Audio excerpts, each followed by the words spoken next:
जिल्हा परिषद प्राथमिक शाळा आंधवाडी येथे आज स्वयंशासन दिन साजरा होत आहे।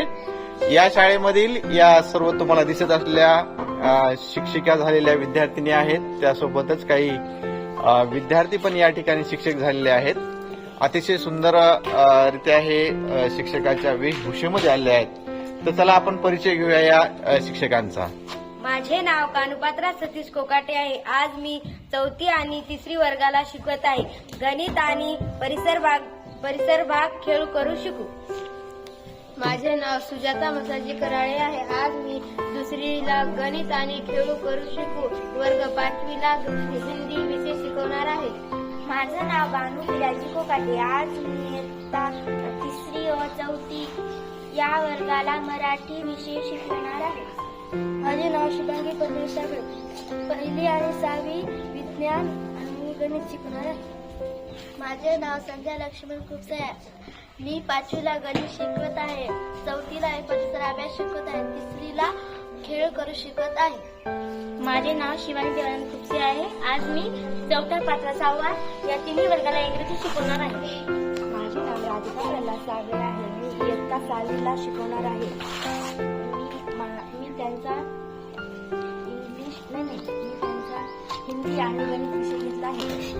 माझं नाव दुर्गा माधव ठोके आहे। आज मी 5वीच्याला आणि 6वीच्याला मराठी शिकवणार आहे। माझे नाव सरस्वती एकनाथ खुपसे आहे। आज मी 1ली 2री 3री इंग्लिश विषय शिकवणार आहे। माझे नाव भाग्यश्री गोविंद कोकाटे आहे। आज मी इयत्ता 5वी, इयत्ता 3री, इयत्ता 1ली यांना खेळ करू शिकू आणि गणित आणि परिसर अभ्यास शिकवणार आहे। माझे नाव प्रकाश सुरेश शर्णे आहे। मी विषय पहिला मराठी, 2रीला गणित, 1ला खेळ करू शिकू। नमस्कार, माझे नाव शिवकन्या ज्ञानेश्वर गव्हांडे। आज मी शाळेची हेडमास्टर झालेली आहे।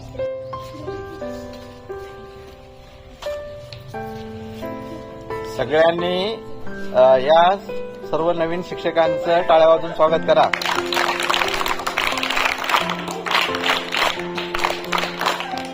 अरे कोण आहात तुम्ही? सेवक आहात? आज स्वयंशासन दिन मध्ये सेवक झालात काय तुम्ही? आज पूर्ण शाळा स्वच्छ करणार? बर, पगार करतात नाही तुमची वेळेवर?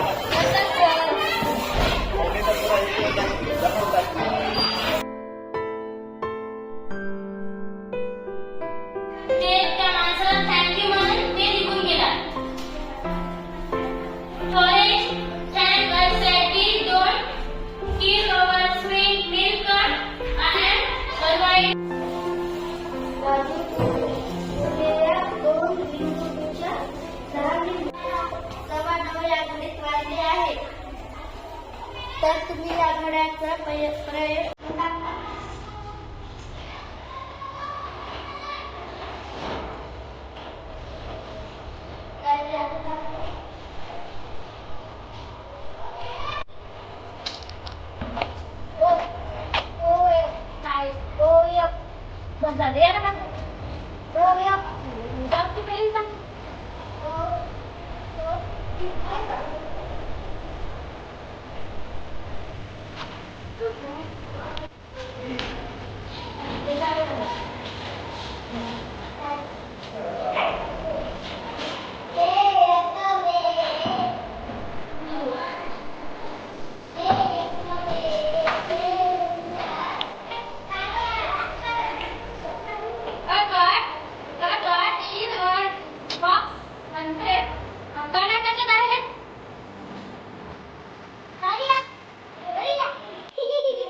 मुख्याध्यापक झाल्यानंतर मला आज मुख्याध्यापक झाल्यानंतर खूपच चांगलं वाटलं आणि थोड्याशा अडचणी पण आल्या, पण थोडीशी मजा आली. आणि मला वाटलं होतं आधी कसं असेल काही नाही, पण थोडंसं भारी वाटलं आणि सगळ्यांना खूपच छान काम केलं. आमच्या वर्गात राधिका प्रल्हाद साबळे आहे. मी इयत्ता 7वीमध्ये शिकते. मी आज शिक्षक बनले आहे. मी इयत्ता 6वीची क्लास टीचर बनले आहे. मी त्यांचे 2 विषय घेतले आहेत, गणित आणि हिंदी. मला पहिल्यांदा खूपच भीती वाटत होती की मुलं मला प्रश्न विचारायचे आणि मलाच उत्तर यायचे नव्हे असं वाटायचं. पण मग काही मी शिकवताना असं काही वाटलं नाही. मग आता मी त्यांना सांगू आलो उत्तर, काही त्यांना प्रश्न विचारत होतो. खूप असं मला भीती वाटत होती आणि मी शिकवलं नाही त्यांना. मजा पण आली शिकवायला.